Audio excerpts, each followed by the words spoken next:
people, and if you're watching live, checking us out on YouTube, or listening on your favorite podcast provider, you are most definitely my people. Welcome to another episode of Botched Bots and Share Shots. I'm your host, a chef by trade and a mark by choice. I am the Will Gray, and joining me tonight is an icon from the 90s coming through WWF. He is Duke the Dumpster. Duke, how are you, brother? Doing great, Will. Thanks for having me on the show, man. I really appreciate it. I'm excited to have a good conversation with you and talk shop about what it was like kind of coming through in the 90s. One of the things I always ask, though, and I'm kind of curious about what it was like for you, is where wrestling started. How you got into your training, kind of what you were exposed to growing up. Let's kind of start there. I grew up down in Miami, Florida, so I grew up on championship wrestling from Florida in the 70s and 80s, with Gordon Soley and all that good stuff. Dusty Rhodes, Ric Flair, Barry Windham. The who's who of great wrestling legends went through that territory at some point or another. I was a big fan of wrestling. They did a live loop every week. They would be in the Miami Beach Convention Center live, and I would go to that show religiously live.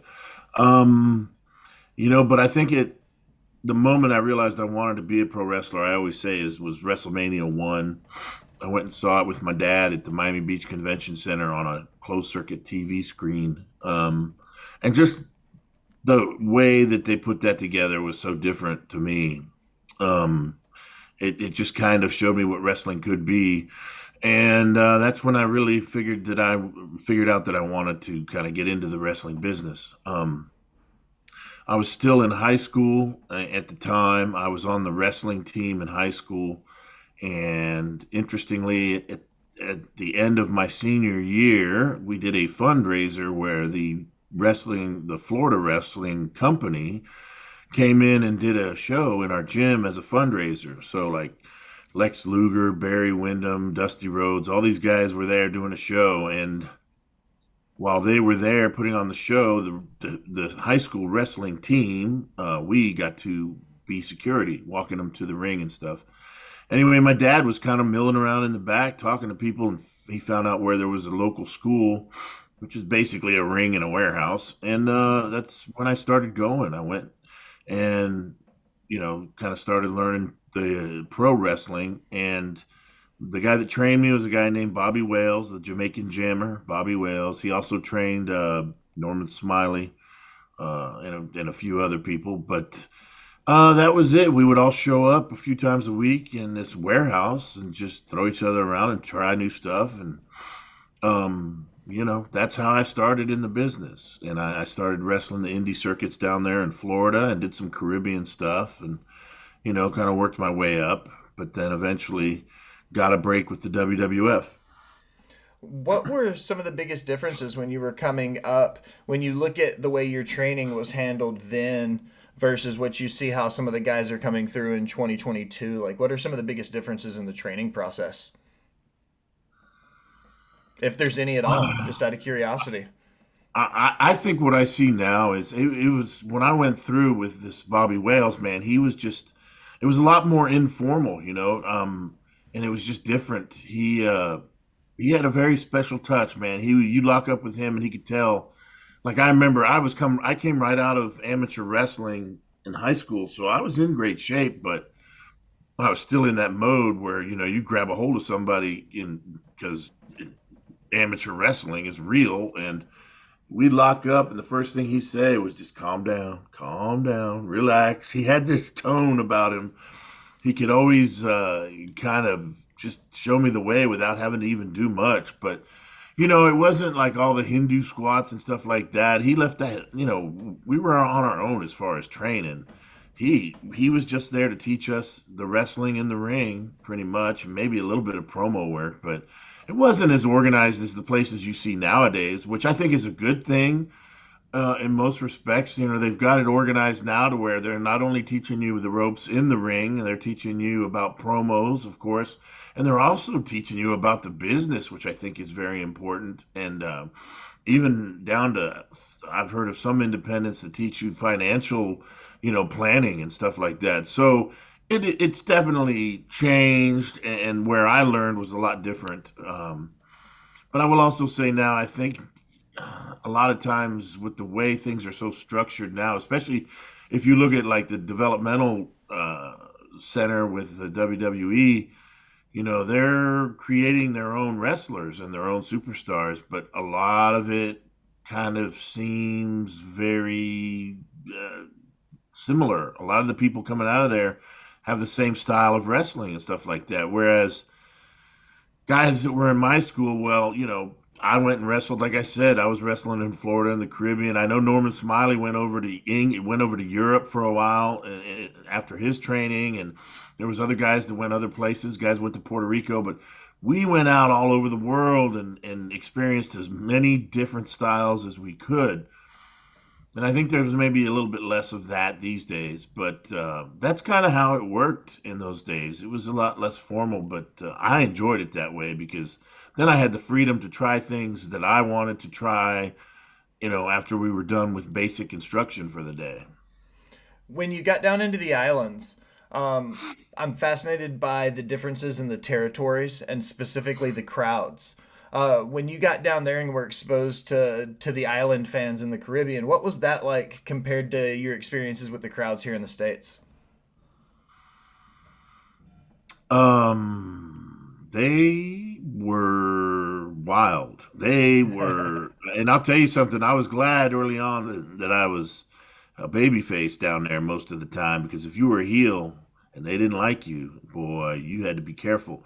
I went down and wrestled once. I wrestled against the Haitian sensation Tyree Pride. He wrestled in Florida for many years, but I went down just to do a job for him and put him over strong in the Bahamas, and I was wrestling with a Hood as the spoiler. Just I was not the spoiler, obviously, but I'm going to tell you something. Those people wanted to kill me at the end of the match, and I didn't even get much in the match. I put him over strong because that's kind of the way he was, and he was the booker and all that stuff. But I had to run about 100 yards from the ring back to this little house we were getting dressed in. We were out in the middle of a field. These people chased me. They wanted blood.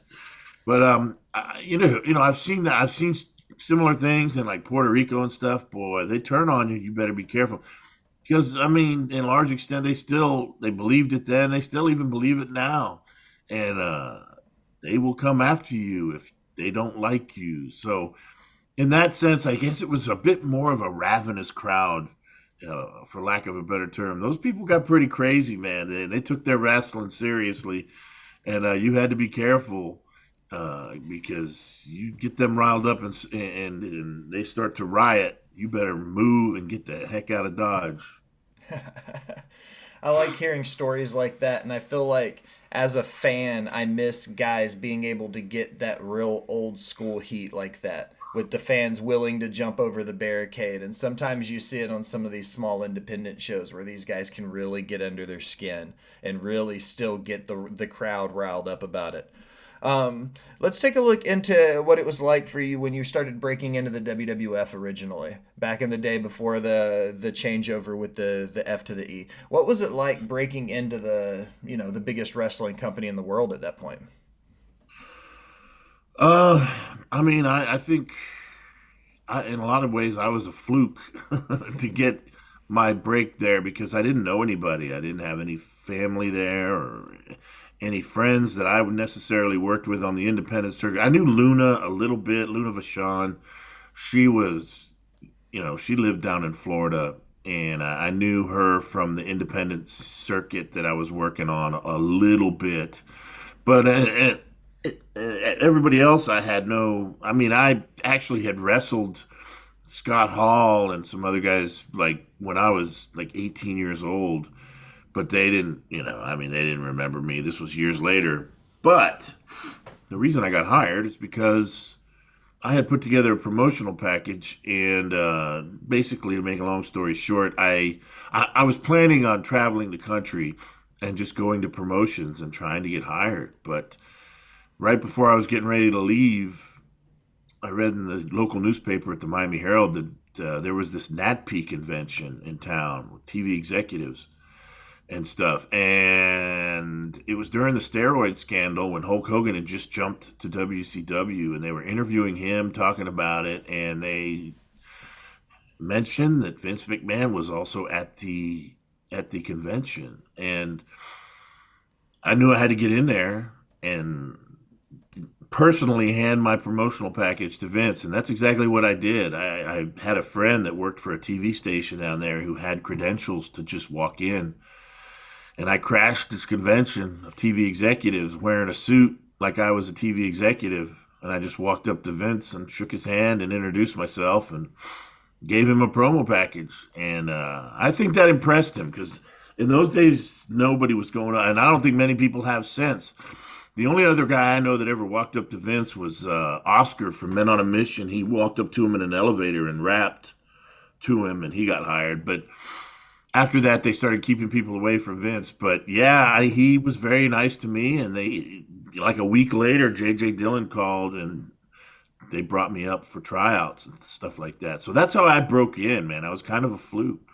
What was the interaction with Vince the second time you met him actually after you got into the company, having been the guy who kind of broke into the party, brought him your promo package after you got in, got the gig? What was that first interaction like then after you were, on that side of the fence, so to speak? He came up with a big smile on his face, shook my hand, and said he was glad that I was there. It was great to see me, and but the thing that was interesting to me is I looked, you get a sense for the room around you, and there was you could tell people saw the way I was talking to Vince right off the rip, and some of them didn't even have a personal relationship with him, and they worked for his company for for months or years already. But I know one guy that didn't like me was Chief Jay Strongbow because when I walked in, I was kind of standing around, kind of figuring out what to do, and I was just asking questions, and he said, "Well, who brought you in?" And I said, "Vince McMahon," and he looked at me almost as if he was trying to figure out because Vince wasn't the guy that normally brought people in, and I could tell that rubbed him the wrong way. And from that point forward, Chief Jay Strongbow hated my guts. He yelled at me, he ragged on me, he gave me shit all the time, and but it was just interesting to see how that affected other people around, you know, in the locker room because I had was personally speaking to Vince himself. Now, later on, that would be the kiss of death because I always thought I could just walk up to Vince and talk to him about everything, including problems later on and complaining. And that ended up doing me in and being my downfall because I got so frustrated. And I just used to go to him at every TV complaining. And I think he just got sick of it. So, but yeah, that was how it originally started. And he was always a very nice guy and very accommodating and always willing to talk. Now, sometimes he would make you promises that he didn't keep, but that's being a promoter. So, but yeah, it was an interesting kind of little dynamic there, and personally speaking to Vince, it was cool. I like hearing that even for it to be WWF, at the end of the day, it's still a wrestling promotion. Vince is still a booker, and it's still, you see some of the small quirks that still happen even today with small promotions. Vince was still having the same things happen with him, back in the 90s. Let's talk Absolutely. character development for a second. What was it like kind of coming through that side of it with creative in the 90s? Because when you guys were coming through, we had a dentist, we had a garbage man, we had a repo man. It seemed like everybody had a very specified gimmick. What was it like developing yours at a time when there were so many bright characters coming through the market? Well, for me, it was probably different than most because I had developed my garbage man character down in Florida when I was wrestling down there. I was wrestling as the garbage man, Rocco Gibraltar. And because I knew that was the kind of gimmick that could get me an in with the WWF at the time because that's kind of characters that Right Vince up their was alley, using. right?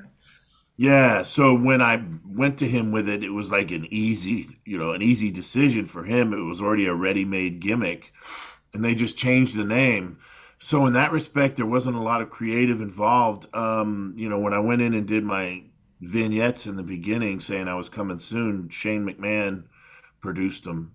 And he and I just kind of sat down and he basically told me what my name was going to be, Duke the Dumpster Droese, which Droese is my real last name. And from there, he and I just kind of came up with verbiage for some vignettes together. You know, he did a couple of them, I did a couple of them, and we used both. And creatively, he was very open minded to that. You know, it it was a lot different in the sense that there was basically three people in creative. It was Vince, Pat Patterson, and Bruce Pritchard for the most part when I started. Um, there wasn't teams of writers or anything like that. There was no writers, and they didn't script in your promos or anything. They would just say, "Hey, you need to touch these points, like this show on this date versus this opponent," and the rest you did. The rest was up to you. They gave you the freedom to do that. That's another thing that's changed a lot these days. But that was basically how creative worked then. But yeah, I went in with my own gimmick, so I made it a bit easier on me.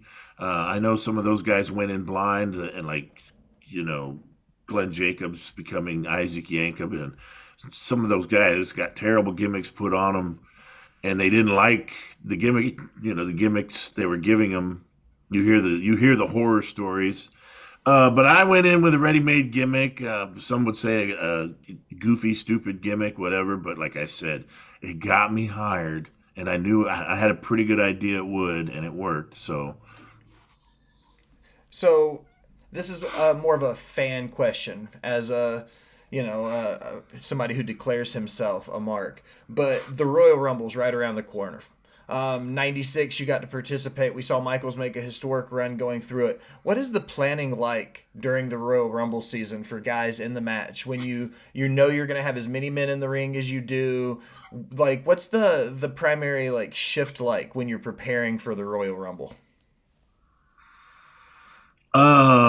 outside of the day of, there really is no preparing unless you are somebody in a major storyline. Like I know they would put together Shawn Michaels, you know, plans way ahead of time and stuff like that because they were planning to work him on his way up to going to WrestleMania and whatever. But for the rest of it, we're just day of we get there, and the mastermind of putting it together is usually Pat Patterson in those days, and Pat would just gather everybody around, all the wrestlers that were in it, and in like the catering room, the big catering room where we ate, and they would put up a big whiteboard, and he'd go down with the numbers of when you went to the ring, and then basically when you went out, who would throw you out, and also who would go out before you. That was the big cue for you, was the wrestler they told you was getting thrown out right before you by somebody else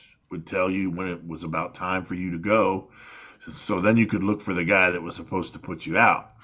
So that's kind of how it worked. And yeah, Pat Patterson put it together, and it was pretty easy to understand. I mean, it was kind of, you know, stupid proof for the most part. I mean, still some guys messed up, but yeah, when you saw the guy go that was supposed to go before you, you looked for whoever was throwing you out and said, "All right, it's time for me to go." You know, sometimes you would talk to the guy throwing you out beforehand and say, "Hey, how about if you do?" I remember one time I was in a battle royal and I had Sid give me a big boot to the face, and I went over backwards, or had Shawn Michaels throw me out. He threw me on top of Earl Hebner by accident, though. That was 95, I think it was, completely by accident in the Royal Rumble. He threw me, and I landed full force right on poor Earl Hebner. He was outside the ring. And but yeah, that's kind of how they put it together. That's the planning, I guess, for it. During the same time, you had a chance. You've mentioned some names. You had Shawn Michaels. Mankind came through and worked, and you had a chance to work with him. But also at this period, there was a young Hunter Hearst Helmsley. You and a young Triple H had quite the feud for a little while. Y'all worked a lot together. What was it like building a feud with him at that point in his career before the DX days when it was still Hunter Hearst Helmsley? It was fun. It was easy.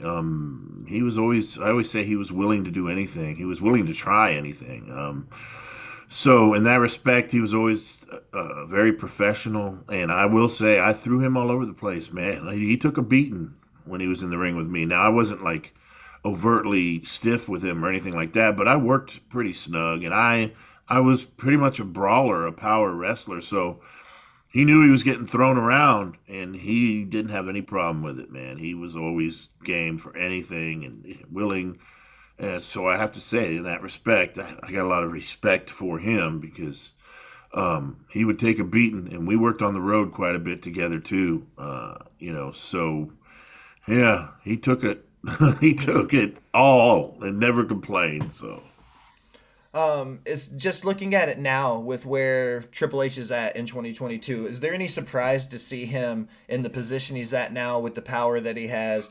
Looking at him from the perspective of who he was when you were working with him then in the mid 90s.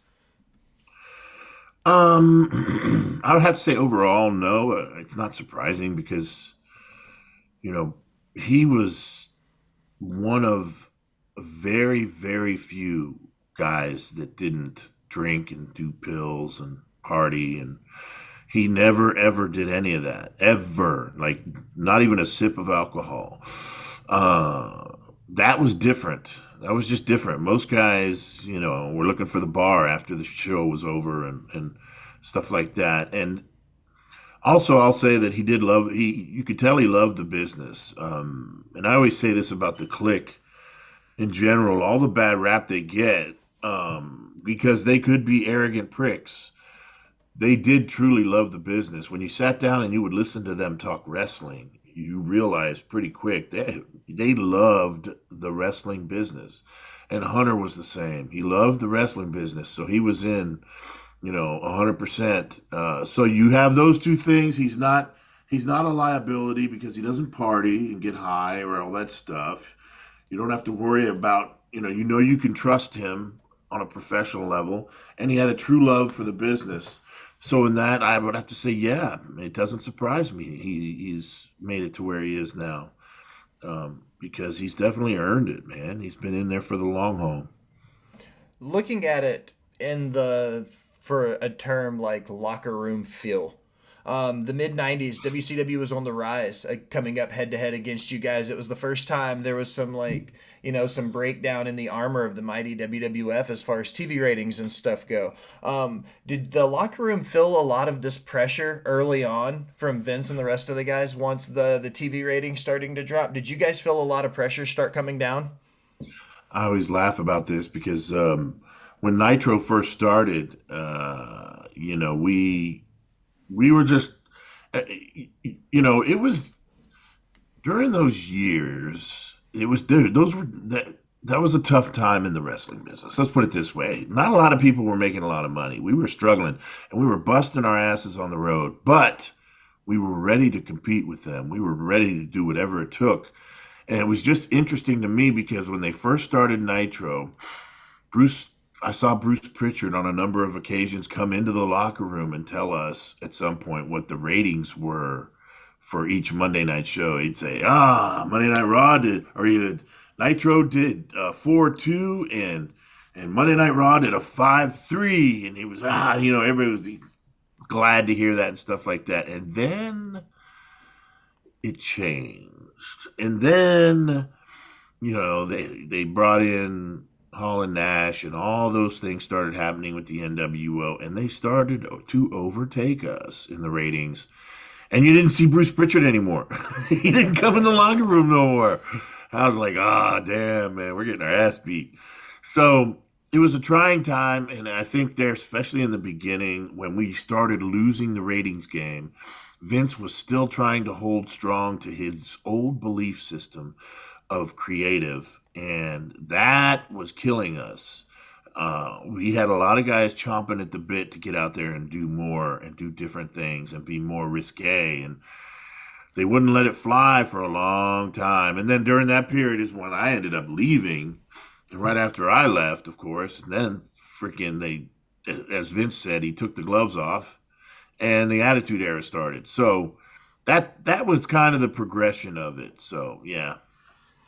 So looking at the WWE E now, I guess, and from a different perspective, what was it like coming back in '01 for the Gimmick Battle Royal at WrestleMania 17? That was such a iconic pay-per-view for everybody, including every worker on the card, as fans, the commentators, everybody kind of hails it as being one of the premier wrestling events ever. What was it like, A, to have a participation point for WrestleMania 17, and B, like how much fun was it for you guys to be able to come in for the Gimmick Battle Royal and have so many characters? It should have been a lot of fun, but for me, on a personal level, I had been home for quite a while, and I had developed a pretty nasty drug problem. And when it was interesting. I heard about this Gimmick Battle Royal before WrestleMania 17. I called Bruce Pritchard and asked if I could be in it, and of course, it was a natural. So he spoke to the powers that be and got back to me and said, "Yeah," but at the time. I was on freaking methadone because I had a nasty painkiller habit.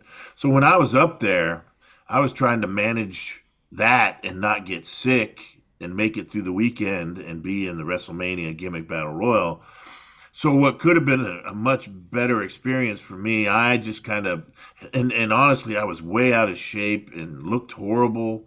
If you look at the tape, I'm like really skinny and pasty white, and because I was messed up and I was embarrassed. And so for the most part, I hid away from all the other wrestlers and stuff. A lot of the time I was there, but when I did interact with people, everybody was very gracious and very nice. It was obvious that the company had changed a lot. There was a lot more people, and it was a lot more crowded. And obviously, walking out in front of 65,000 in the Astrodome was an amazing thing to me. Um, but yeah, it was kind of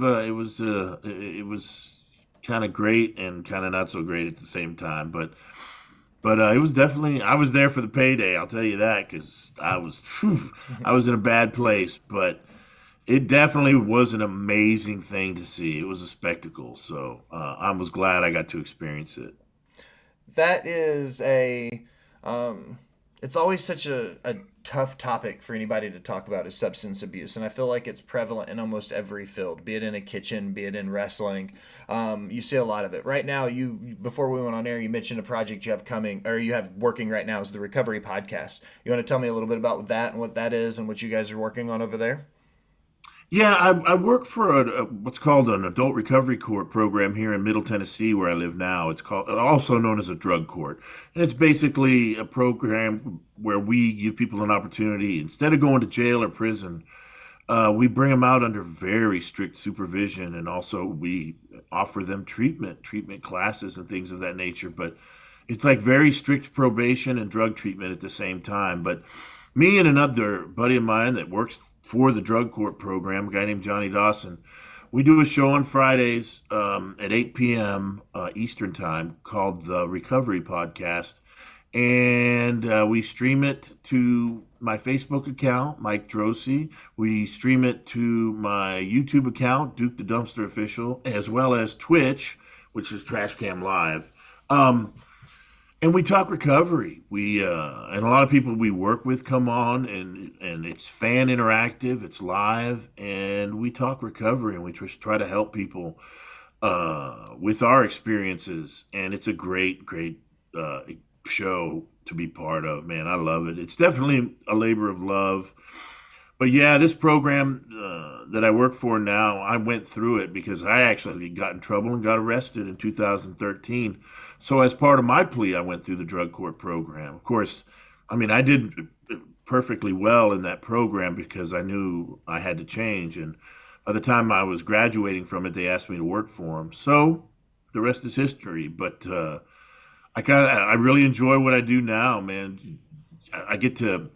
I was talking about it last night on the show. Actually, I get to see the miracle happen sometime. I mean, it doesn't always happen, but when it does, it's a great thing. When somebody gets it and they decide to never go back to that lifestyle, that's our ultimate goal, man, is to change people in the way they deal with life and look at life. And yeah, it's a labor of love. So that's what we do with trash. That's what we do with the Recovery Podcast. Yeah. All right, Mr. Droese. Well, I close all of my interviews with 5 rapid fire questions. I've got yours queued up, ready to go. You ready? All right. What is your favorite venue you've ever wrestled in? I'd have to say that Astrodome show, man. Yeah, that was crazy. Who was your favorite superstar growing up? I know you rattled off, Dusty and Rick, but who was the one superstar that was your favorite? It's a combination answer. I will say Ric Flair and the Road Warriors. Those were my idols coming up through the business. Those are the guys I watched to get my stuff. I stole a ton of stuff from the Road Warriors, and I tried to steal some of Ric Flair's swagger and the way that he just carried himself as champion. It was always just such an amazing thing to witness. What is the one finisher you never liked to take? The one you were always like, shit, I'm gonna have to do this. Oh, man. I'll have to say.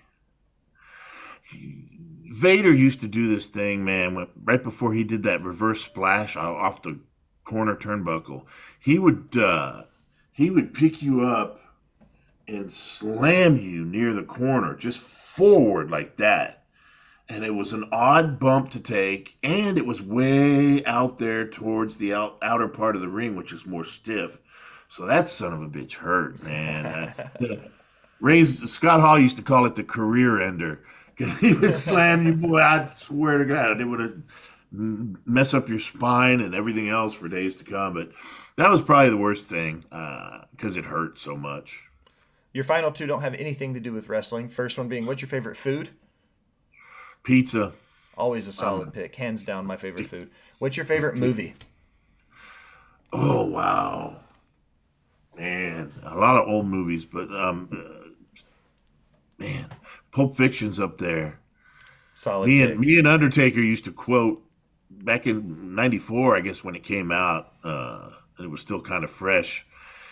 Me and Undertaker used to quote back and forth from the movie. One of the rare occasions I saw him smile or laugh about anything, but I think he was a big Tarantino fan too. All right. Well, this is my favorite part of the episode because I don't have to say anything. I just ask you, plug your stuff, tell everybody where to find you, all your socials, your Twitches, anywhere you stream. This is your chance to put yourself over. I appreciate it. Yeah, I'm on social media. Everything on Facebook is through my Mike Droese Facebook page. So if you come there, you can find me. I am on Instagram, Duke the Dumpster Official. I am on TikTok, Duke the Dumpster Official. I am on YouTube, Duke the Dumpster Official. And I'm on Twitch, Trashcam Live, which is the name of the other show I do, which is on Saturdays at 7 p.m. Eastern Time, Trash Cam Live, where we just talk shit and talk about the old days and talk about current wrestling. And so you can come check that out as well. But those are my socials, those are my shows, and appreciate it, man. I appreciate you coming on and chat about some wrestling for me. For Duke the Dumpster Drosy, I am the Will Gray. Thanks for stopping by and listening, my people.